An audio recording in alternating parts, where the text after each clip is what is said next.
Chapter 1: The Portal and the Altar. I gazed upon the purple sky, a mesmerizing canvas of twilight hues that stretched far beyond what I'd ever seen before. The soft warmth of the sun caressed my face as I stood on a gentle hill, the air heavy with the scent of salt and mystery. I had arrived in Atlantis, not by accident, but by the pull of fate. Just moments earlier, a brilliant blue portal had beckoned me from my own world. Now, as it vanished silently into the horizon, I felt both excitement and trepidation. I was not just any traveler. I was an AA, a title that stood for Astric Adventurer. My charge was singular: to safeguard relics and artifacts spanning countless dimensions and, in so doing, to share my story with the DE, the revered dimensional experts. Every step I took was a step deeper into unknown realms, each breath a promise of wonders yet to be discovered. The landscape around me was surreal. Crystalline waters lapped gently at golden sands, and the distant call of unseen creatures echoed softly in the enchanted air. Drawn by an inexplicable pull, I began my descent down a lush hill that overlooked an immense, ancient structure. There, nestled against the curve of the land, was a building that resembled an altar, a sanctuary of secrets and forgotten lore. Its exterior was weathered yet dignified, marked by carvings that hinted at stories of old. Vines crept along its stone walls, and moss softened the edges of a once mighty edifice. I could feel the pulse of history emanating from every crevice. With measured steps, I approached, heart pounding in rhythm with the timeless beat of the land. Inside, the building was cloaked in dim, ethereal light. A grassy roof, an anomaly in its own right, filtered the sunlight into gentle, dancing beams that played upon the ancient stone floor. The air was cool and fragrant with the aroma of earth and magic, a reminder that time and nature still held dominion here despite the fall of ancient empires.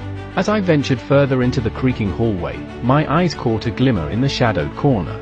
There, resting upon a stone pedestal, was the golden egg. It shone with an inner light, its surface etched with intricate designs that seemed to shift and shimmer as if alive.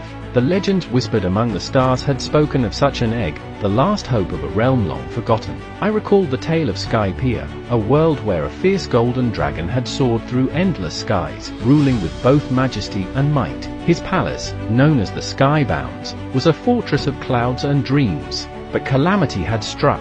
Amid an onslaught by ruthless bounty hunters, the kingdom was besieged, and in the chaos, the dragon's son vanished.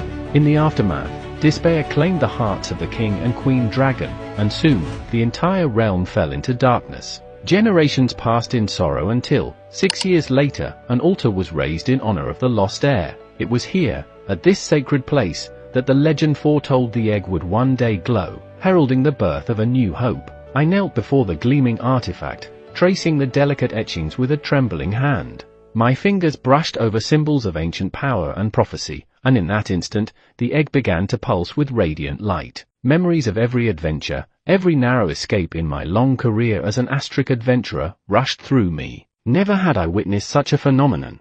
The sign I had discovered earlier, its faded letters hidden beneath a curtain of leaves, now took on a new significance. When the time is right and hope is lost even in the darkest of times, the egg will shine bright and turn to the dragon it was meant to be. At that moment, I realized that my mission was far more critical than I had ever imagined. The kingdom was teetering on the brink of collapse, its people were growing frantic in the absence of leadership. And here, in the heart of Atlantis, lay the key to their salvation. With a surge of determination, I resolved to awaken the dormant magic of the egg. If it were to hatch, it would release the legacy of the golden dragon, a beacon to guide this fractured world back into balance. My heart swelled with both hope and responsibility as I lifted my hand toward the glowing relic. In the silent chamber, time itself held its breath. The golden light bathed my face in its otherworldly glow, and I could almost hear the distant, triumphant roar of a dragon reborn. This was not merely a task, it was the beginning of a destiny that would forever change the course of multiple realms. The altar, the egg, and even the soft murmur of ancient stone whispered a promise that in the unity of forgotten pasts and the courage of a single soul, the light of hope would one day shine anew.